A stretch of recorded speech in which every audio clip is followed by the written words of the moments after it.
The first few days and nights can be a little trying for both you and your new friend alike.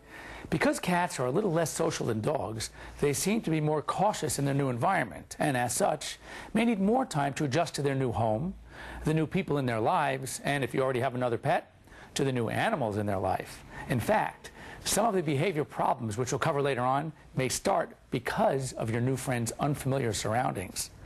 To avoid additional and undue stress, I recommend you feed your friend the same food it was being fed. If and when you elect to change foods, make sure to do it gradually over a few-day period. This will help avoid intestinal problems like diarrhea.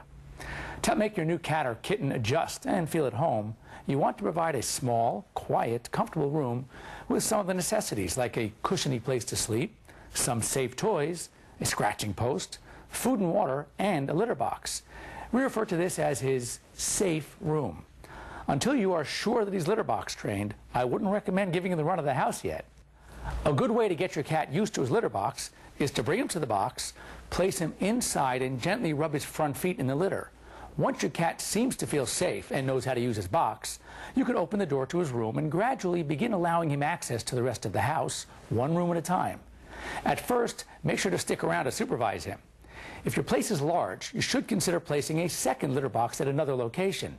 If you elect to do this, make sure to bring him over to the second box so he'll know where it is.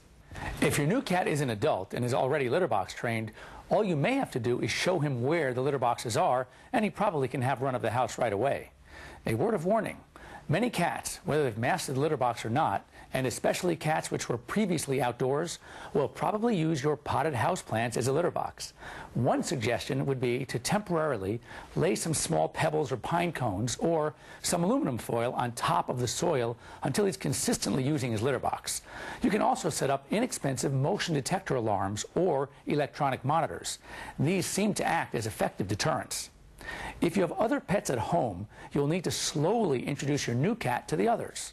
First, try placing your new cat in its safe room and allow the resident cat or cats to discover and interact with the new addition through and under the door. If everything seems to be going well, try putting them together under direct supervision. If this doesn't work, you'll have to try some other tactics. One suggestion is to place your new cat in its carrier in a main room and let the resident animals smell and observe your new addition for a little while. Do this a few times a day for about an hour at a time for about a week. Then switch and place the resident cat in the carrier.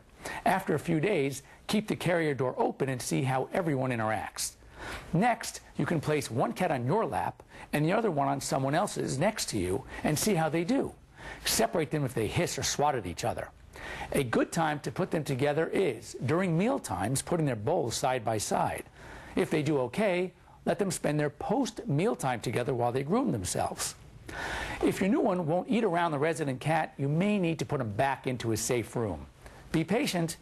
If your new cat is an adult, this process may take up to 6 or 8 weeks, but fortunately only 1 to 2 weeks if your new one is a kitten. It's very important to monitor your new friend very carefully in the beginning. Watch for problems like sneezing, coughing, runny eyes or nose, vomiting, diarrhea, poor appetite, depression, or anything that doesn't seem quite right. Respiratory infections are very common in kittens and cats coming from environments where there were many other cats. In any event, you'll want to make an appointment with your veterinarian as soon as possible for a full examination. The sooner the better. If you don't have a veterinarian, you can get a recommendation from a friend or neighbor who has a pet, or ask the shelter or the local veterinary medical association for a referral in your area. Thank you for watching our video. Please take a moment to visit our websites: Dr. Deborah Garrison at the Treshweek Veterinary Clinic, loveyourdog.com, loveyourcat.com, tvet.com, mypetcaretv.com, and petdocsoncall.com.